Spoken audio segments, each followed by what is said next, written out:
All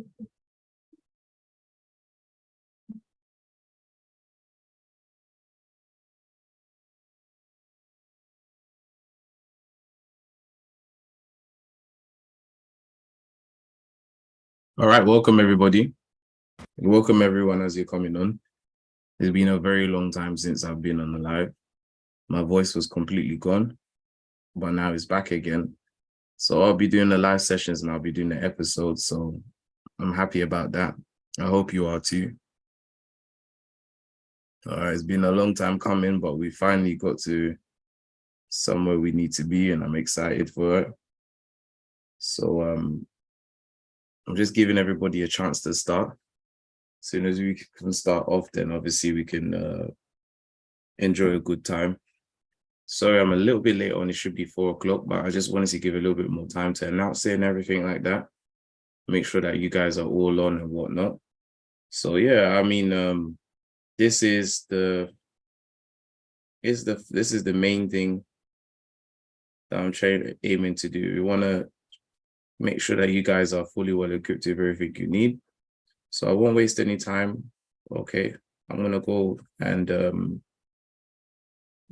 grab some trades and have a look. Now it's been a while because I've skipped 1 week of the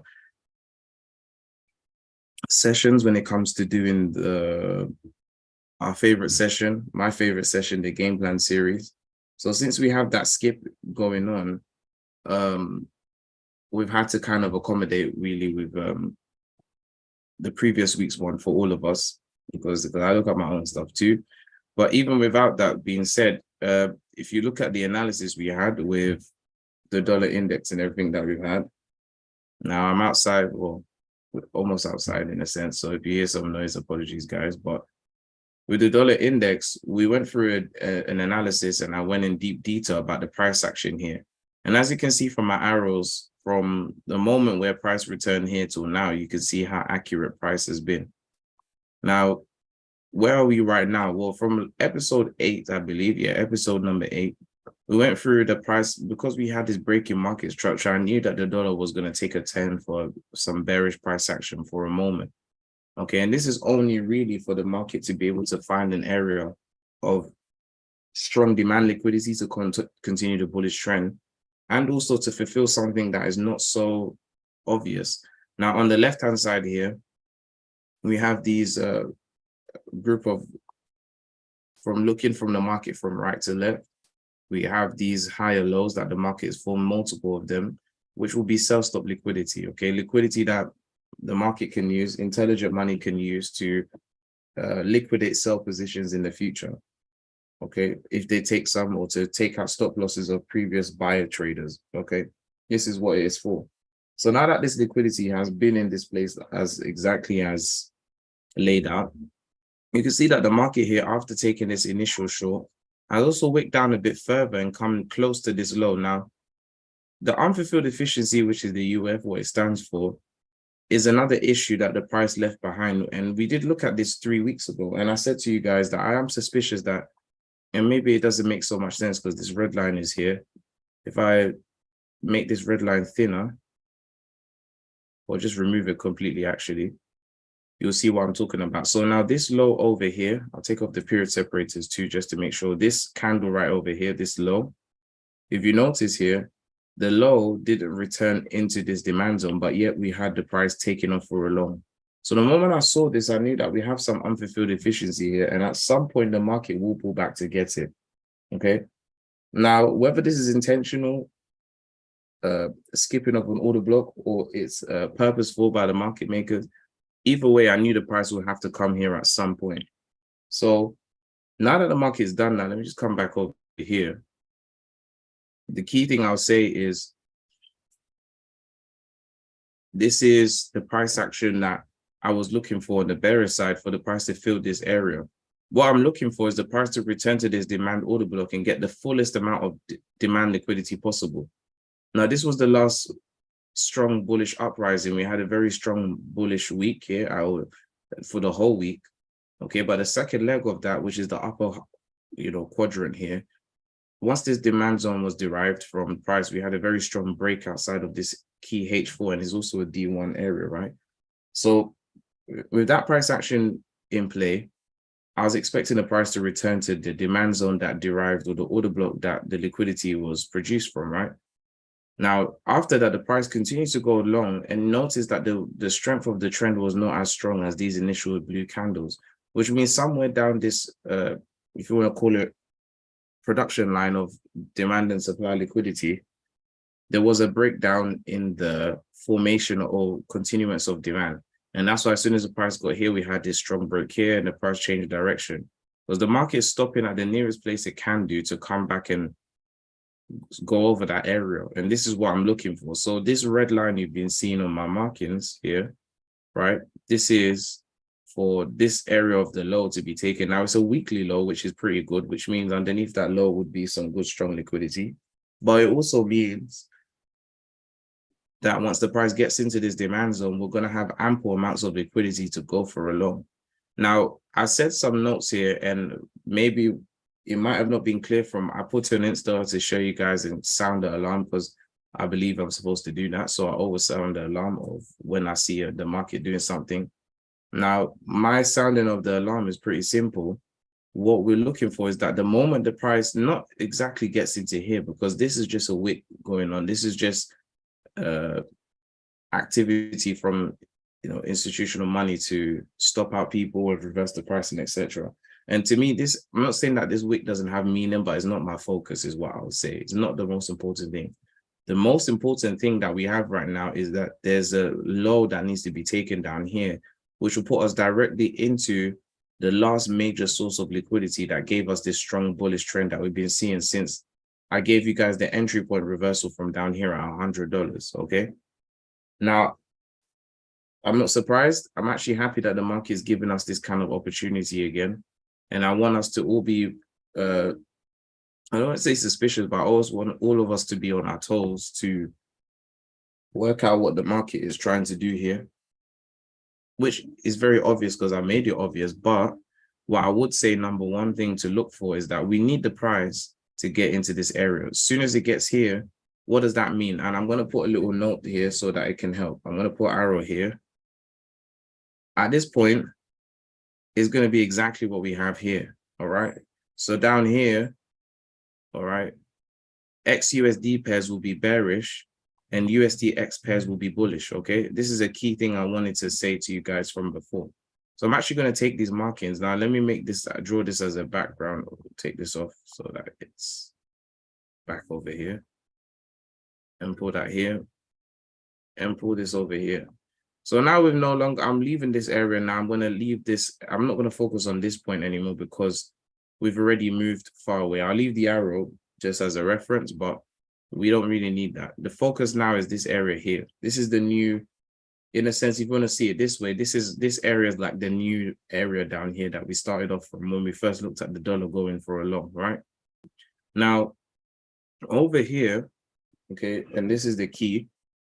When the price gets into this area, if you have any, okay, if you have any long positions on, let's say, Euro USD, Pound USD, Gold USD, and etc. USD, right? As soon as the price gets in here, you want to be closing your sell positions, all right, your bullish positions or buys, and be introducing sell trades as soon as the price gets in here, all right? The other side of the story is that as the dollar loses strength slightly, a little bit more, then if you have USDX pairs, then you'll be in a sell. But as soon as the price gets in here, you should be looking for the buy positions, right? This is exactly how you need to be forming yourself. Okay, there's the exact manner. All right. Next thing we've got going on is as soon as the price has gone to the other side, what will happen? It means that XUSD pairs will be bearish. So again, Euro USD, NZD and etc. will be selling off. You should be looking for sell positions because the dollar is going to gain massive strength. And then you should be looking for long positions on USDX. So our legendary USD CHF trade, which you should still be in. Now, I still have one position open as a reference position, and I'll show you it really quickly on my other account. So if I go over here, all right, to let me just do this quickly. So if I bring over USD CHF, and I'll show you guys on another account. All right, so on one of the accounts here, if I go to the H4, notice that USD CHF is still here. USD CHF is still, let's put this here. USD CHF is still from the entry that I gave till now, done 225 pips. Now, this is a swing trade I'm holding for a very long time. So I'll have positions in between this movement, but this is just a historical hold that I'm going to be holding on to until one day the dollar gets there. And that's why I've got my target here. I know it's only going to produce £164, which can be made in one trade. But this is more of a situation of holding because I want to show the progression of the analysis from start to finish. Okay. So that's why I'm holding this position. All right. All right. So back to Hugo's way now. So if we're looking at the dollar, which is where I want to spend the focus on, the dollar index here, without all of the markings, what we're really looking for is just this area right over here. All right. This is that area over here, the low. Maybe I just put a little mark in here. So now let's look at the price. I'm looking right now on the H4, which is giving me information about intra-week price action. So we want to hone it down a little bit and see if we can get down to the M15 maybe. So if I start off with the H1 now, where are we? So first things first, price is definitely going to continue for a sell. We've had a bit of noise here. The price has gone long and short at the same time. But I noticed that the price has left equal lows. So there's a liquidity pool in this range here that the price would have to go for. Okay, but a few key things that we can observe straight away is number one, we have some body closes beneath the previous daily low, which means the price is going to go for a short. Okay, now I have another situation I want to show you when the price goes long, but before I get there, I want to lay this out. So there's a few order blocks that we can pay attention to for the price to do what it needs to do. Okay, and whilst I'm talking, this is going to also, I'm also going to include a conjunction with the US news tomorrow. Now, we've had the CPI news, which the CPI news produced some really good results in the market. Okay. However, there is still one more heavy piece of news on the dollar. It's going to be 7 pieces of high impact news, which are going to cause the market to absolutely go crazy. All right. Now, I wanted to say this, that the CPI news, when I spoke to my academy students this morning, I was expecting the CPI news to give us the leg into this area or push the price far enough, excuse me, to get into this area. All right, now that that hasn't happened, we have basically a 24-hour window until the US dollar is, we have a 24-hour window until the US dollar is, news is going to come out at 7 o'clock. Now, my hopes is that if the price at any point during the day before that news can get into here beforehand, then I already know what direction the price is going to do, which would be a long. But if the price doesn't get there, then what we may see with the interest rate decision is that they may use this to push price down into this low here and then take off for a long. So we'll have that initial spike on the price that news usually gives. But that initial spike, the initial direction it takes is a pullback to go into the right direction. So the price may spike short, but what it really wants to do is to go for a bullish movement. Okay, that can be the way that price does it. Okay, so I'll be watching carefully to see, and that's something I wanted to say. Now the CPI news still performed pretty well. It was bearish for the dollar, which is why we had this short, but we've had some kind of like bear trap activity going on at the same time, trapping bearish liquidity. But because I see this liquidity pool of lows, I know the price will find its way here. So if we look at the H1 anyway in further detail, we have a few order blocks we can use. Now, this demand order block here was responsible for the liquidity that was produced in this first bullish run here. So this is a very strong area. And if you notice, as small as it is another one of my terms I call small but mighty order blocks, which is very tiny, okay, but it's the last bearish candle before the price changes direction. But you can see that all of the bodies of the candles have not closed above this area. Now we have this H1 candle, which was created at 4 o'clock, ends at 5. If in the next 15 minutes, the body of the candle, let's say, was to break above, then my idea would be to look for the next area of flip. Now, what am I looking for? Areas where the price can reverse to give us continued shorting. We have this area here, which the price could easily sell it from here. All right. Or we have this area here where price could actually tip up a bit higher and go over here. All right, this is scenario number 2. The third scenario that the price can do is probably not as obvious because it doesn't look like it, but the high of the day, or which is today, is right over here. So if I said to you guys the high of today is right over here, Then one of the other things the market could do is to decide that, and I'm going to put this here, high of the day. So the high of the day, let's just put this in blue. All right. Now, I don't know why I press cancel instead of okay. I hate when I do that. So let's do that again. So high of the day, blue. There you go. So this is the high of the day. So another thing that the easy scenario the price may decide to do is that it may do a pullback to return and take the high of the previous day, clear out any buy stop liquidity above the high, trigger that and reverse the price for this final movement. And that could be another method or vehicle for the price to go for a short continuation, because that's what we're looking for. Now, this short we're looking for isn't going to take too long, and that's why I'm looking at all of these three scenarios, because it won't take much liquidity to push the price from here to here. However, because the gravity of what the price reaching here means, the market may delay it on purposefully to make sure that all the stars align for, smart money. The stars are aligned before they started, the price action movements they want to go for. Okay, so the reality is over here, we've got such a brilliant opportunity to see the price drop from three areas.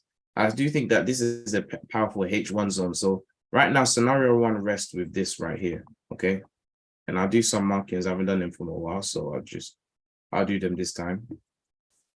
All right, scenario number one is here. All right, this is scenario number two to get to the same place. And all of these scenarios are all leading to one point, which is to get into this range before we go for along all of them. All right. Now, the reason why, again, I think scenario number one is already powerful enough is because, again, all the block that's held the price beneath this area or range for 1, 2, 3, 4, 5, 6, 7. If I just drag this along, 8 candles. So 8 hours, the price has been holding in this H1 area, no matter what, through news, through the height of US liquidity in the market, the price is just not budging. All right, so this can very easily be the place the price can decide I'm going to go for a short. All right, if I go to the M15, you see these equal lows in a bit more detail. Now, it doesn't look so pretty because I've kind of moved the chart, so it's moved everything out of the way. But just for a moment, just ignore all of the writing around. You can see these equal lows right down here. This is a pool of liquidity that the market will be attracted to run.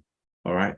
And if you look at the 15-minute structure, I'll do your eyes a favor. What I'm going to do, let me pull up another dollar index chart over here.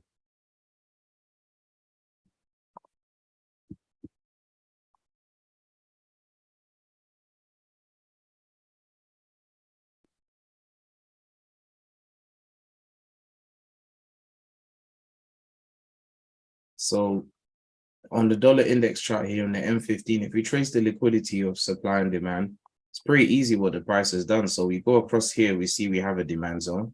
After that demand zone was formed, we have supply forming underneath. Let's change the colors here because they're a bit dull. So if I take this here, this red zone was demand, but then price broke beneath and using it as supply. So it's a demand flip zone, as I've taught you. If you don't know these terms, please watch the course in the playlist area. Okay, I taught this live as a 4-day teaching, okay, called institutional price action. All right, for you to get the grasp of this. So now that the price has done this, we have the supply zone here. Price broke beneath, return to the other side. We've had the first short. Now the CPI news is over here at 130. We had the initial breakdown and spike back in. And then we've had price at 3 o'clock come slightly higher, but stay within the body of the candle. So tracking the order flow from the 15-minute, right now, liquidity for bearish activity is within this range. All right. The exact supply zone, the main focal supply zone, if you want to put it that way, is this one right here. Okay, which is where the price is. I'll make it a different color to give some distinction to it. So let's just try to use slate blue and do this. All right, so this area here, okay? So this area of supply is the main central focus. All right, now we've looked at the H1 structure and it represents price like this. On the M15, we see a deeper detail, in more detail, that the price is actually holding in the key supply zone. So even though scenario 2 and 3 are variable, it's not necessary for the price to do because it's in an optimal area of supply. It's in the current supply liquidity. All of the price action, order flow is efficient. So there's nothing really for the price to have to worry about to pull back. Well, there's nothing we need to worry about, I would say, for the price to pull back. And so for it to get down here again, let's just put this back where it was. All right. is not too far away. Price can actually do this even within this session, okay? Because we still are in the US session, even though this is like the middle part, but we still on the US session, the markets can still move. So I'm gonna watch out for this, and I think you should do too, okay? Yeah, and then we can work from here to work out what's going on. I'll put this here so that we can make sure that price does what it needs to do. All right, so now that we have that information in mind, the only thing that we really need to do is just to focus on how we can get ourselves into a position to be prepared for, you know, all of the news that's going to come out. So what I'm going to do, all right, whilst I'm here, let me just do this. Now, I didn't really look at pairs with you guys, of course, because we didn't get the chance to do it because of I was not well at all. Now we have a chance to have a look at things. I'll pull up gold. I'll pull up a few others, Euro USD and the rest. And I'm just going to lay out some price action strategies for the next 9 minutes or so. All right. Now, what I prefer, guys, is that if you have your request about something, it'll be better you guys just share your request, and then after from there we can go over and you know, build something. But ideally we should be looking to go for, you know, the price action following of the dollar first before we even, I'm not saying that we don't use our own technical analysis, because there could be divergences. The dollar could be gaining strength and Euro USD can be going long, but you do want to have it as a primary tool in your weaponry to understand what the price is doing. So anyway, with Euro USD, okay, so far we've had on the H4, now probably doesn't look so good here. On the weekly so far, what have we had? Well, on the weekly so far, we've had a few key areas. We've had this reversal movement here, which is stop on, and we have another one that's trying to form over here. But because the week is not complete, we can't actually go by that just yet, okay? The last major one we had, though, was in this area right here. Okay, price dropped into demand and we had the price wick down over here. If I go over to the D1 time frame, though, okay, we'll see that we've had a strong wick today on a Euro USD before the price is actually, let's just take this here. Before the price has actually given us any more information, we know that the price is wick strongly above the high, but it's struggling to close above the high. If it doesn't, the body of the candle doesn't close, then that will be a reversal signature that we can use. Okay, if we look at where, you know, price action was last laid, we can see that this falls in line with the low of this month here of March, of April. And it's also in supply right here too. All right, now I'm using these two candles bodies as supply instead of the last one. Now you can use the last one, but in this case, you can use the last two as well. So I'll just grab this here. All right. So H4, all right, what have we got? At the moment, the price is closed on the H4 strongly above the previous week high, which means as it's given, you know, the sign of a continuation. All right. And the next monthly high is very far away from where the price is now. All right. So in a situation like this with Euro USD, what would you do? Now, I've given you guys an analysis for Euro USD already, and this is why I'm talking in the way I am. All right.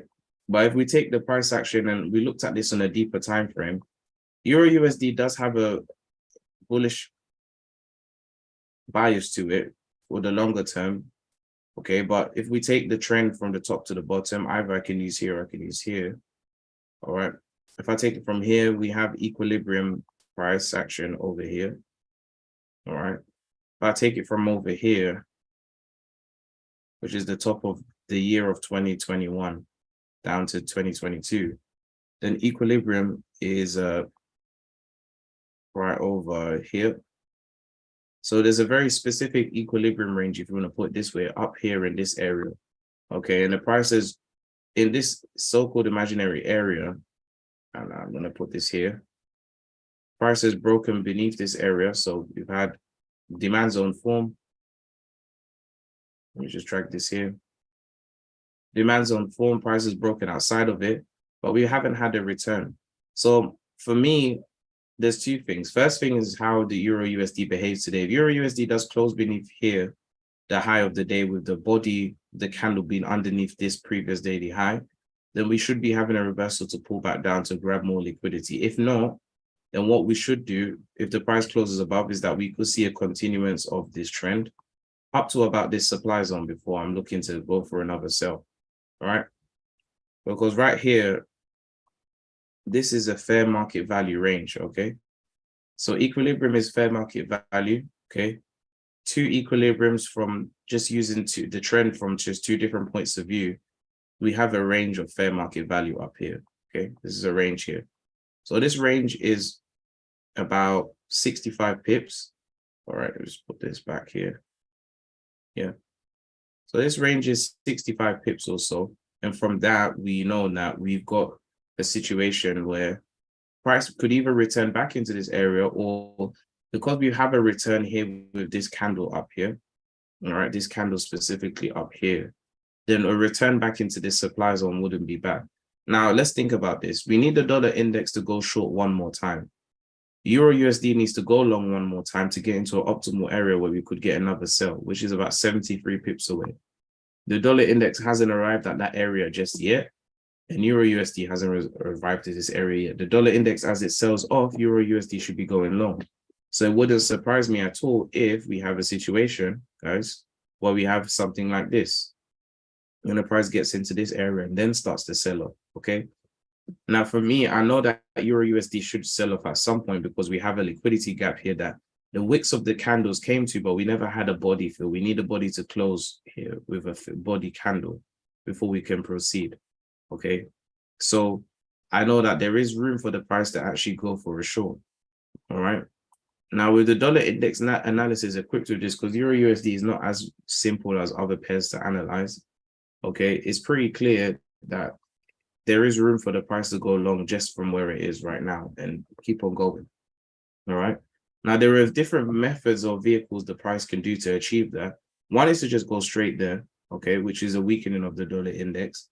Another will be for Euro USD to even go down the other way and find more demand somewhere down here and then go long. That's another way, okay? Another complete way is that I could decide that I'm not even going to go anywhere. I'm just going to go straight down short and not give anyone a warning or official warning, basically. All right, which I don't believe. I'm sure the market will definitely have clear signs. It always does have clear signs as to what it's trying to achieve. Okay. But nonetheless, anyway, this is exactly, the price action that I'm looking for when it comes to Euro USD.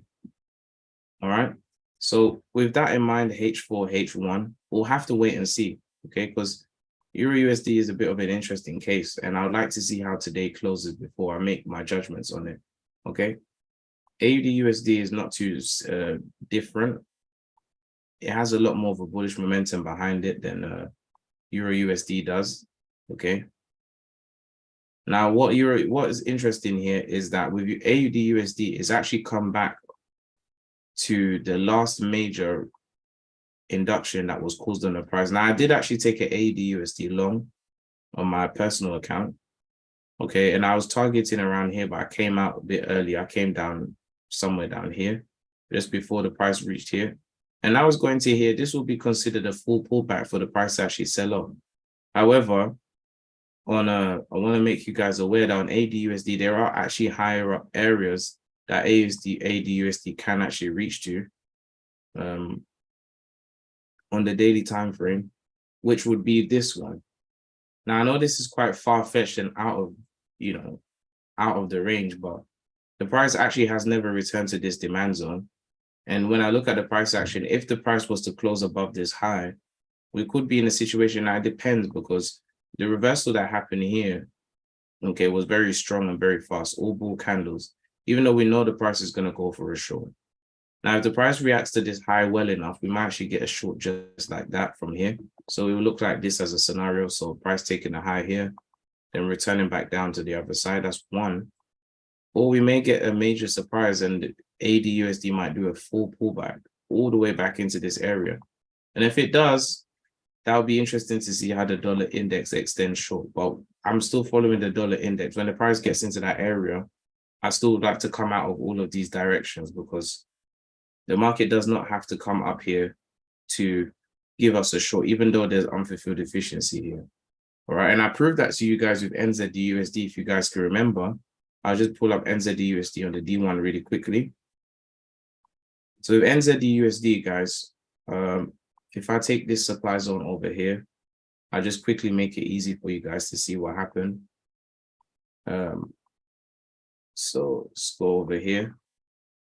So if I draw this supply zone correctly, all right, if it doesn't look so clear on here, let me actually go to IC markets instead. I'm going to go to IC markets and just drag on NZDUSD instead, because you probably see a little bit more clearly with the price feed. So if I go over here on the D1, all right, let's go over here, right over here. So doing that, you'll see that there's this high right here, a suspicious high where the price did form a swing high, but it didn't return to supply before selling. And notice that the market took a while, but it came all the way back up here to fulfill efficiency once, twice, and then the third time. This third time we had the interest rate decision for February, which is what caused the price to be so strong. But you see we have one movement here into this area. All right, and here's 2 and 3, right? Before the price sells off. So now that the market did this, we do have a liquidity void that has been created, for example, to the left. And whilst I'm talking, I'm actually analyzing NZDUSD at the same time. Now, the market doesn't need to come back here to do a major move, because you can see the market can leave unfulfilled efficiencies alone for a long time and do what it needs to do, and then in the future come back when it's ready to, okay? The market actually, if you were to do this, from the moment this swing high was formed, the market went short for 1, 2, 3, 4, took 5 months before the price came back to fill this. So I'm saying that as a prerequisite that the market doesn't have to get here to do so. All right. Now, NZDUSD is 284 pips away, which is similar to how many pips AUDUSD is away from that kind of final entry. If the market so chose to do this, then it means that the dollar index may actually, either produce a further short, or we'll have to see where the next target would be if the dollar index breaks past that H4 area, especially if it does that. If it does like a break, okay, dollar index, and bring it up again. If we're on the H4, we're enjoying the analysis, we get here and then the body of the H4 candle closes beneath here. If that does happen at any time, then we can extend our targets. But until then, as soon as the price gets in here and coming out, okay, that's the limit. All right, so just to put that out there. All right, so coming back over here to NZDUSD, this is really the idea that I'm looking for. Now, NZDUSD has a strong liquidity void to the left. There's nothing really to stop the price until at least, 0.625. Let's just make this more accurate. 0.62338, something like that. As soon as the price gets there, then I would be expecting some sort of movement to happen. All right. Now, the price action open here is a bit interesting. We have multiple lows that were just formed here. We don't really have a reversal signature like that, but it's just lows that are formed and the price has taken off. So I want to see. I think I'm going to be a suspicious guy with these pairs. I think that the dollar is probably going to be bearish one more time. It could be even strongly bearish, okay, with the dollar news. And that could cause these pairs to have one more leg of strength. All right. I like to see these liquidity voids filled already. And that's what I'm eyeing up right now. And it looks like the market has intention to do so. All right, USD CAD now, which was my baby, has actually done what I wanted it to do, but just in a way I didn't want it to do. Now, if I'd held onto my position for a bit longer right now, I'll be a happy man. But what can I say now? All of these lows are what my expectation was for, USD CAD to take. It's taken this low and this low. We still have 1, 2, 3 lows to go. And I'm just upset that I closed my position. I think I allowed USD CAD to get the best of me. I wish I didn't close my positions and I just left them alone. But you win some and you do some. I didn't say I won't take it as a loss, but it's just that if I held onto the positions I had to enter the USD CAD, I would have been a happy person. So with USD CAD, guys, if you're USD CAD traders and if you're oil traders, then you want to listen up as well before I head out. Now, the last major bullish impulse we had, I'm starting from the weekly time frame to give us a framework to work with, was this movement here. So if I frame the demand liquidity or the demand order block, we're over here, right here. This is the demand order block right here. Change the color. Now, the other side of the story is that we have multiple lows. Now, the market is already starting to take some of these lows, but we still have about at least 3 good weekly lows left behind, many lows that the price has, kind of done. Now, on my lives and some of the sessions I've done, I've been complaining that USD CAD is just so annoying, man. But as I've zoomed out a little bit more, because I don't trade USD CAD often, I only looked at it as a day trader. So H1, M15 stuff. I wasn't, D1 was the highest time frame I was really on. Okay, but zooming out a little bit more to the weekly, you can see why the dollar index, despite its strength or weakness, wasn't really affecting USD CAD's focus because there's so much liquidity underneath these lows for the taking. And the demand order block, okay, is right down here. So my thing is that I do expect if this is the case and the dollar news is going to be basically predicting it to be bearish because we need that last leg of price action on the dollar index, then USD CAD in its moment should take down all of these lows and then push up for a low, right? This is the key thing that we want to be looking at. And that's what I'm expecting the market to really do, okay? So having that in mind, I would like to see what happens with these pairs. And these are all the major pairs I'm looking at. I will take a look at USD JPY too. Definitely I will. But USD CAD is something I expect the price to give us a really good short. Now, how the price went short today, it wasn't my cup of tea either. I actually wanted USD CAD to come up a little bit higher. All right. Now, for those of you who don't have reference of what I'm talking about, my entries for USD CAD were all here. I posted it on as a short, but I didn't really get in. I got in over here for a short. And I was holding the sell for intraday for a couple of days until Friday. So 5 days from Monday to Friday. Now, my thing is that when the price did this short over here in the H1, what I was really hoping that USD CAD was actually going to do was come back and fill some unfulfilled efficiency. It might look like it's filled, but it's not. If I go and get the body specifically where it is, then I draw a supply zone. Let's just take the supply zone over here. All right. Let's drag this all the way here. You notice that this high over here didn't return inside of the body of the candle before selling. So this lack of return is what I was expecting. So yesterday when I saw the price kind of gain in strength again, I thought, yes, yes, yes, yes. You only need about 10 pips more. I even sent this as a signal to look for a sell inside of this area. And the price has completely crashed down and left us today. All right. Now, I guess the prices chose a different alternative to go for a short.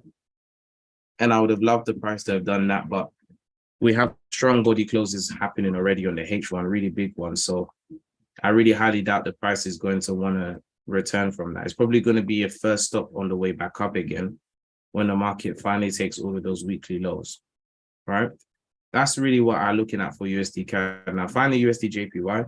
Now, if you guys have your suggestions, okay, and you're on the live, all right, post them so that you can put yourself in a position where you can, put yourself in a position where you can ask questions. If you have pairs you want me to look at, just let me know.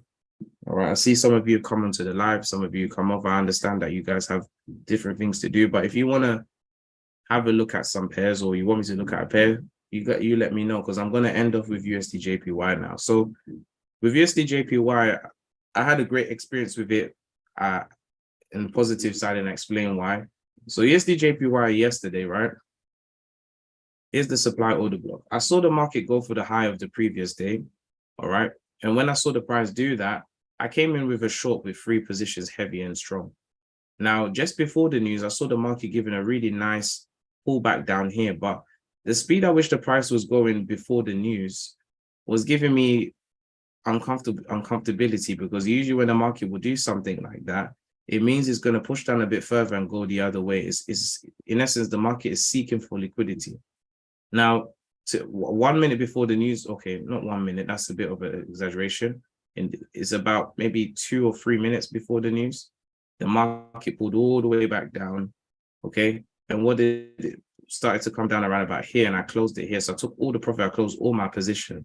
I even had a pending order for the price to spike down lower, but I just thought to myself, in my personal experience, the US CPI news is like how European news is to me, where it's just very highly manipulative and just spikes everywhere. And I've had my fair share of European news failures. So I didn't want to take that chance, and I'm happy I did because I secured some more profit on all my accounts. And plus, this account I'm flipping is still being flipped, it's doing well, and it's going to continue to do well. All right. So with that in mind, what did USD/JPY do? Now, USD/JPY, I just want to put this out here so you can see what's actually going on. The dollar index is actually going short right now. Okay, look at this, guys. The dollar index is actually going short. However, even though the dollar index is going short, somehow the market is still going long on USD/JPY. It's taken the low of this previous day, and not just this low, but it's also taken out the low of this previous day. And I believe this is the one of, it's not a low of the exact low of the day, but it's a significant low from that day. Okay. And underneath this area, there's one word that is, or two words that are here: stop loss liquidity. So stop loss liquidity is underneath these lows. So the news took the opportunity to spike down here. Now, it was a very rapid and wicked move, okay? Because what the price actually did is it spiked up first. So anybody selling, which would have been me, okay, would have been stopped out immediately. And then the price would have immediately came back down. And this happened in milliseconds. I watched it like a movie. And it just made me proud to know that I stuck to my discipline. Price spiked up here, spiked back down to take the lows, and then off we go, bam, for a long of almost 110 pips. All right. Very, very wicked move that the price did there. I must say that was a very mean move of USD/JPY. Now we know the bias is bearish. And my whole reasoning for actually looking for any sort of sell into a buy, which was what I was expecting, was for the market to come back over here. And I don't need a triangle, I need a rectangle over here. All right. Now, but now that price has taken this low, this is not the low of that day. The low of the day is down here. Okay. And this is the reaction I was looking at. Okay. We have a range of accumulation that the price fell into right here. All right. Remember, accumulations are the birthplace of directional trends. So when the price dipped into here, I knew that this is going to be a strong area of liquidity. My target was actually down here, and I'm so glad that I came out beforehand because I would have completely been wiped out. But now that USD/JPY is kind of breaking above, what's happening now? Again, remember, guys, Japanese yen pairs operate, even USD/JPY operate really differently from other pairs. Okay, because Japan is a very unique economy in how it operates. All right, I've probably said this at least 11 times, but for the 12th time, I don't mind saying it. Okay, Japan's economy is heavily weighted. Their exports are heavily weighted towards their GDP. I think it, now I say 70%, it might be 72, something along those lines, but more than 50%, marginally greater than 50% of Japan's economy, GDP, relies on exporting. So for that to happen, they need to make sure their currency is purposely weakened, just like China. China, the yen is public knowledge, is not a secret. The yen is artificially kept weak, okay? It's kept weak, the yen, so that it's conducive and lucrative for Chinese people to continue to export, because China, I think 90% of their countries on exports. I know they have business and Chinese companies, so I'd say it's about 80, maybe manufacturing, and is about 75, and then the rest is, you know, white collar business and other stuff like that. But primarily is still exports. And of course, Japan and China are competitors against each other in terms of, you know, exporting goods around the world for cheap. So they also keep their currency low. So you'll notice that with Japanese yen pairs, okay, even with USD/JPY, it's not really following the correlation of the dollar index, because at the moment, the dollar index is bearish, but USD/JPY is going long. Okay, if I go to Swiss franc Japanese yen, okay, you'll see the pattern of this pushing down and then going long. If I go to AUD/JPY, that didn't even have a room to do anything, it just went long. Euro/JPY, similar thing. So they're all trending long, and they're going to continue doing that for a while. You know, CAD Japanese yen long, same thing. I'll go again a bit further, you see it. So I'm sure you get the point. So all the Japanese yen pairs are going long. So what are they doing? Well, right now, as the strength of other currencies increase, Japan will also directly proportionally or incrementally weaken the strength of the Japanese yen to stay lucrative, to stay competitive with their currency. The Japanese yen is not designed to be, I don't want to say a store of value in that sense, but it's not designed to be a currency like that. Okay, 1 second, guys.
Sorry, guys, I'm back. My nose was dripping. I couldn't. I think it's the summer outside. But anyway, as I was saying, so when it comes back to USD JPY, all right. So now that the price has done this long, all of these highs here, I expect the price to go for them. The next candidate would be right here. Now, these two highs are interesting because they're two daily highs that the price hasn't, you know, they didn't interact with each other before a short. They came very close to each other. We had a strong drop. So I'd like to see what the price is going to do over on those sides. With USD JPY, I expect a long, but I would say I would like the news to kind of show up and show out and see what's going on, because we may get moments, and this is an important key here with USD JPY, which makes it slightly different from the other Japanese yen pairs, because it is tied to the US dollar. There are times where we have heavy JPY influence and heavy US dollar influence. Now, when I was growing up in the trading industry, sometimes how can I put it? I was in a position sometimes where USD JPY is probably the most confusing pair. And when I looked at people who are considered expert traders, a lot of them would say to avoid USD JPY. They didn't really give too many reasons why, but they just said to avoid it. But over experience in time, I kind of realized that USD JPY has a really split personality, if I can put it that way, in that there are times where the Japanese yen is the overriding theme because of currency weakening, purposeful weakening, which causes USD JPY to be in very strong trends. If I go over here and we just look at USD JPY, you know, this pair, for example, 2022, has been trending in one direction from 113 yen or $1 for 113 yen all the way to 152, right? Or close to 152, let's call it 151.90. Just one direction. Every candle here, every week is just a buy trade. You could just literally lay on a buy every single week. All right. That's not really the normal structure you see. If I was to go on the weekly time frame with another pair like USD CHF, it looks absolutely completely different. AUD USD, same thing.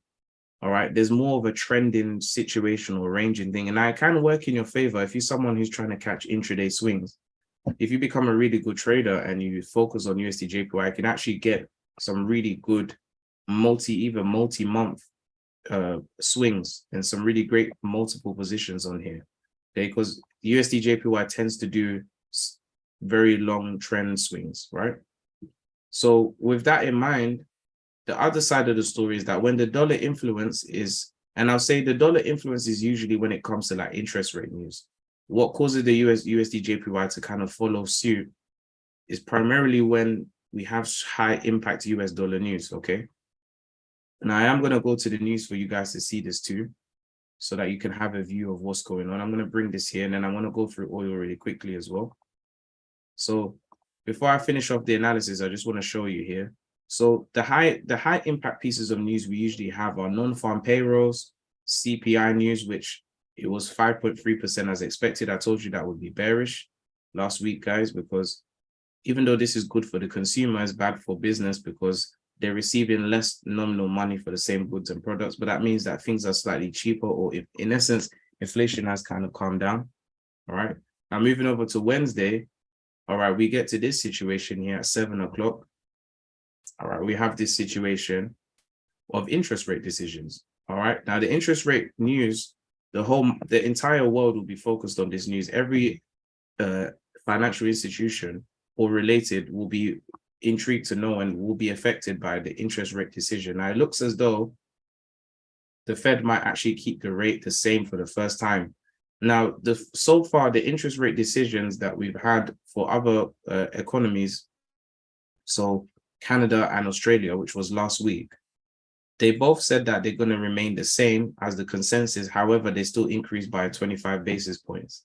So if the dollar was to do that, that would be a very good breeding ground to spike the price long and short, because that could bring, I guess it can be interpreted as confusion, even though the price action, market makers are never confused about where they're trying to take price. Always remember that. But it can be used in a sense like that, that it could come out with a surprise 5.5, and then before you know it, we're on our way, for another major movement.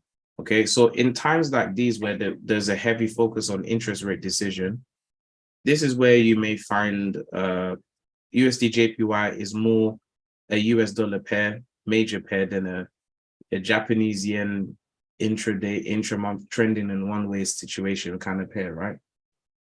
So that's why I would say with USD JPY, we're probably going to have to wait until tomorrow before we can make a decision on what to do. All right. Now I'm going to finish off with commodities. So I'm going to go through oil and I'll quickly go through gold at the same time. All right. And again, if you have pairs you want me to look at, let me just see what we've got going on here. If you have pairs you want me to look at, write it in the comments before I go, as you guys are on live and stuff like that, so that I can actually respond.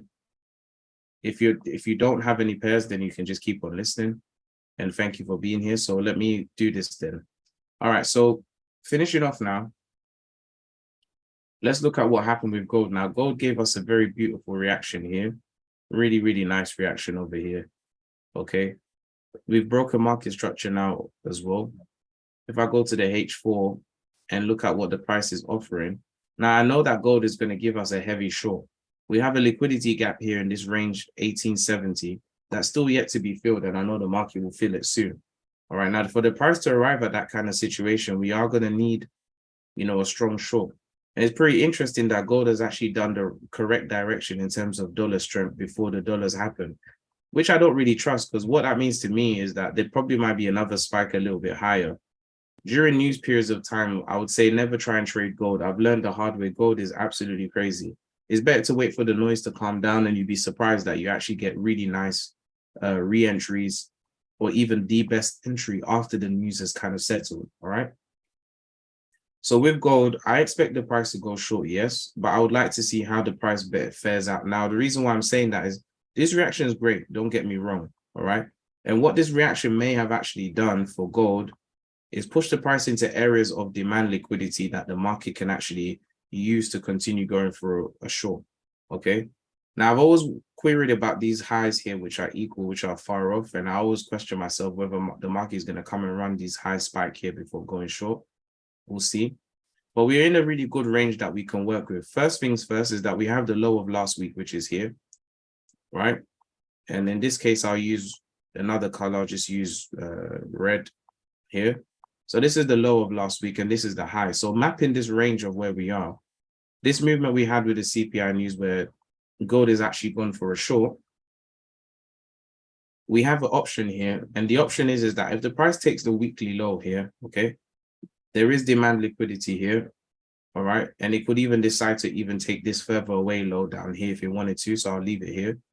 But let's just say for the sake of teaching here and analysis that if the price came for the low of last week, there will be a lot of liquidity beneath the low that the price can use that will be in the form of sell stops, liquidity. So as the market's selling off, they can liquidate their sell positions with the sell stops beneath this area and maybe drag it a bit further down here, all right? That can be something that can even happen in one spike with the news. And then we'll see gold start to proceed for a long until it starts to run all of these highs. Okay. Now, ignoring this high, because this is an equal high, clean high situation, which means the price could actually get there. We could see the price actually give us one more long, ever so slightly, to the next area of supply before selling off. All right. This is an inevitable situation. The price is going to fill this gap. We are going to have a very strong dollar, okay, happening. But the mode of how we get there is going to be a key to be able to figure out what we're doing. Now, at the same time, these highs could also be defended and remain untouched. And the way that would happen is if this movement we've had now, the price doesn't take the weekly low, but it goes for the weekly high first. Okay. I repeat, if the price goes for the weekly high first, this can be a very simple trigger that can push the price short past these lows and continue going. All right. Even though there's highs and lows on both sides that are both full of liquidity, all right, when the market has an intention of direction it wants to go to, one side of the market's highs or one side of the market's lows will be defended against being run past because they're trying to sustain a trend.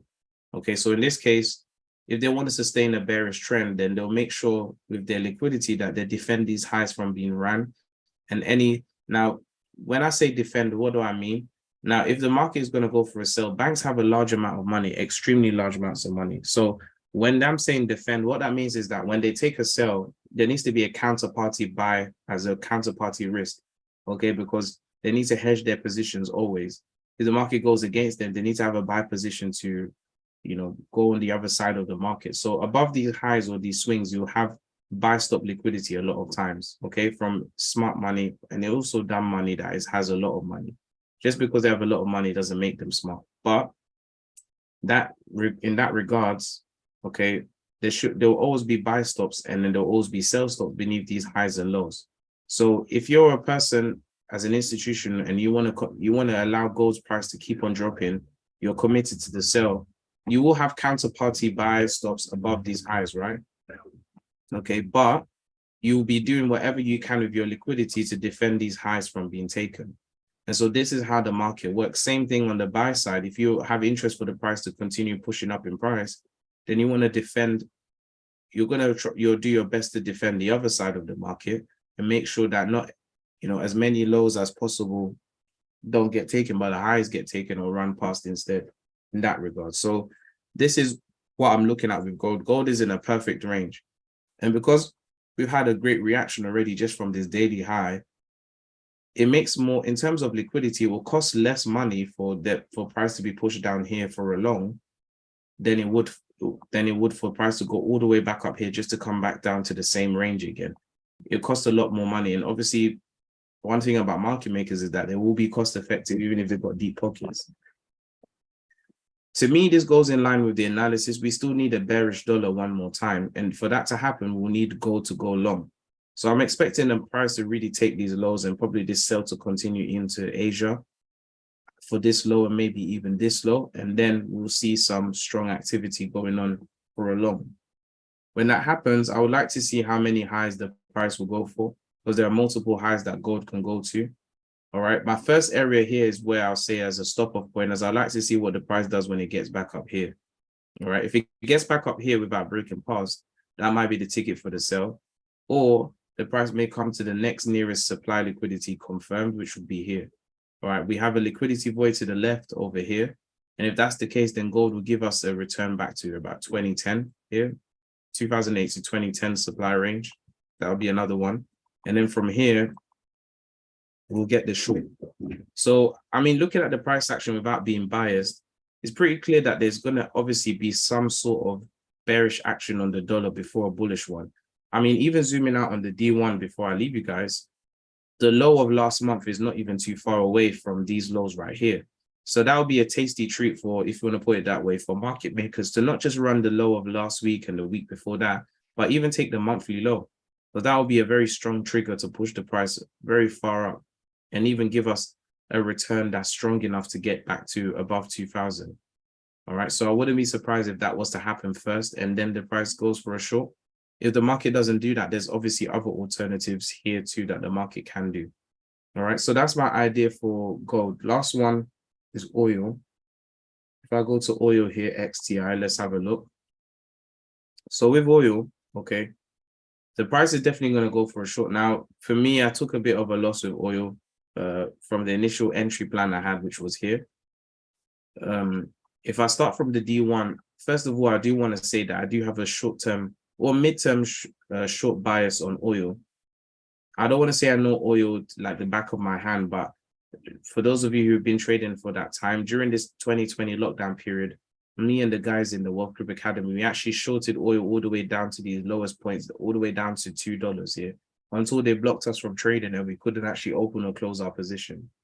We really got into a very serious situation with IC markets at one point where, we were requesting our money back because they were not allowing us to close our profitable positions, and they'll freeze the market, and then when it comes back to our entry, but we would have made, put the pips down here. So some really shady stuff was going on. That's just the truth.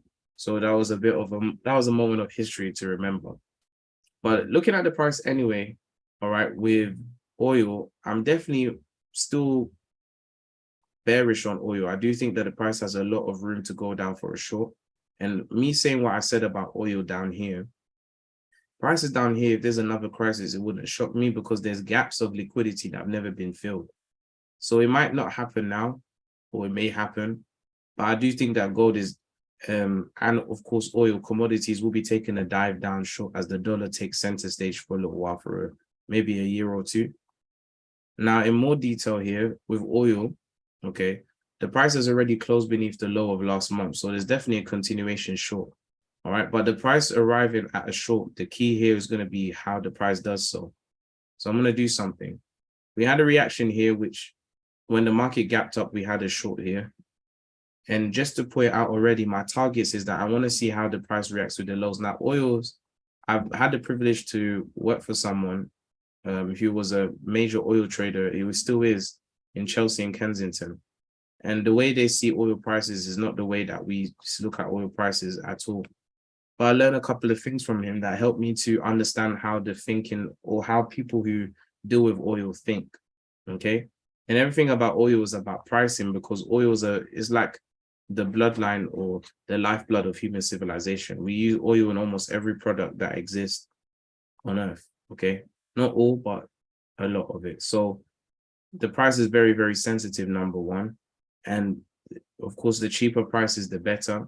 And also you have to consider the futures market involved in oil, that there are futures prices going on. So I'm always looking at the beginning and ends of months for timing of, major liquidations of futures contracts and stuff, or carryovers even maybe. All right. But anyway, from this last range here, this bearish range, we had a reaction that for me gives me the suspicion that we should be going for a long, which is this here. We had a monthly, the price now is not the previous month's low, but we had a spike beneath the low of March, and the price has kind of been accumulating ever since. I guess my only problem with oil here is that we have the demand zone here is where price is operating with. It's not this upper one here. This upper one, the price is not respecting, so my focus is here. All right, so if it's been throwing you off, if you've been looking at oil, that's the key demand zone to look at. All right, this demand liquidity has held, even though the price has spiked beneath here. If I go to the 4-hour time frame, what do we have? Well, so far, all right, the price closed beneath the low of last week, and it was also closed now beneath the low of the previous week before that. So that means that there is sell stop liquidity that has been run that puts the price in a position for a buy. And if you look at oil carefully, you can see that we've had all blue candles for today. All right, it's seemingly out of nowhere. We've just had all candles. Now, what does this mean? With oil buyers, they just got a cheaper price that they're buying right now. Okay. And this is why I would say to use the Fibonacci, because in this case, premium and discount pricing is extremely important, because oil traders will not want to buy oil at a premium price. They'll want to sell or buy oil at the best pricing available, which will always be discount pricing. So right now, to buy over here is actually premium pricing to buy, but it's also at this price point here is actually premium pricing to sell. It's not a good time to sell, because it's clear that the market would want to push up and give some better prices. So if you're a seller of oil, you can get some more dollars per barrel. All right. So moving forward from that, you can see we have all blue candles, which is an institutional order flow. This is money that's coming from the big boys. All right. And this initial movement here, there is a term for it called distribution, which is when, the best way it is described is like when an elephant goes inside of a pool of water. Because they're so big, all right, it's not very difficult to tell who went in there or something big went in there, because as soon as they go in, water splashes everywhere. So when their orders get into the market, it kind of has an overflow splashing effect, and you can see the price expand away from an area, especially away from highs and lows, because there's been a distribution of liquidity. All right, so this is exactly what happened. Now, with that being said, we had a break of market structure over here. And really and truly, from where the price is right now, as I've said in the season or episode 8 of season 1 of our game plan, the price is actually good to just return to the nearest order block somewhere here, which in this case is even right down here. All right. Or even use a flip zone over here, one of these two, and go for a long. And if it does go for a long, my expectation here now, I'm not even looking at highs and lows as much as, even though there are obvious highs and lows, the price needs to go for, like these over here. Equal highs. We have another set of equal highs over here too. All right. And then we have some highs over here. I expect the price to get into the discount pricing range, and I mean deep discount, okay? Because when the sell-off on oil is going to begin, oil traders are going to want to sell oil at the best price to whoever is buying, and then the price can run it down from here. Now, for me, the discount range is above equilibrium, so I'm expecting the price to really go above here in this range. But specifically, I do expect like an OTE reaction. And really, that's me for gold and oil for oil, guys. All right?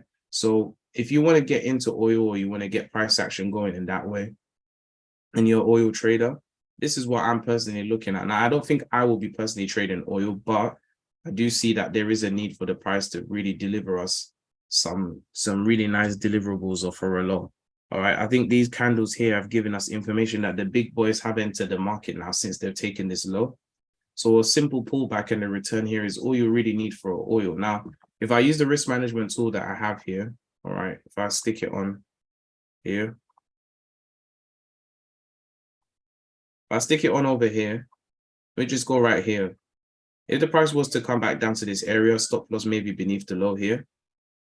Now, with XTI oil, they've changed it a lot. Back in 2020, it only cost £1. I think it was like £1.26 or 24 to put 0.5 lots. Obviously, a lot has changed since then. They've reduced the amount of leverage you can have on XTI. But one of my students turned £8.50 into 2,500 in about 5 days, trading oil during that moment of history during lockdown from a trade that I gave them all. So having that in mind, people, now it's 27 pounds for me, or dollars, which is still pretty good, because if you wanted to trade WTI, which is the futures alternative, I just want to show you this, why I like to trade spot oil when I do see a good trade. If I go over to WTI quickly, which is a futures contract, so I'm going to have to find it over here somewhere. All right, so this is the futures contract here. Here we go. If I was to trade the futures contract for oil, and I put the risk management tool on here, which tells you what the minimum, lot size is. If I put that over here, press S, you can see that position size is 54 pounds 83. All right, so it costs a lot more to run these same positions, and the minimum lot size you can do is 1 lot. Okay, now there's some other brokers which are even better, which allow you to trade 0.01s and stuff. Okay, so micro lots. But even with just a 0.05 here, if you get this right and the price does this, and if I do see this, I might jump onto it, I may not. But my targets will be this supply zone or even these equal highs here. That's almost $500 for a risk of 52. So about 1 to 10, I'll say 1 to 9. Okay. If you go for smaller targets and just land off at the equal highs around the optimal trade entry place, we're looking at about 440. Obviously, the stop loss wouldn't be here. It would actually be beneath the order block. So it's about $22 for this supply zone. So $22 for 476. We're definitely looking at about 1 to 20 risk to reward. That's an absolutely brilliant trade. So you want to jump in, 6745 is the entry. Stop loss will be 66989. And the target will be that $79.80 mark there. Okay. So I hope you guys enjoyed this session. I want to give you a bit more time because I haven't been on for a while. Thank you guys for coming on. I see a few of you on the live. And let's look to grow this channel, and I'm going to continue to invest in it. And I'll catch you guys on the next one. See you guys soon. Take care.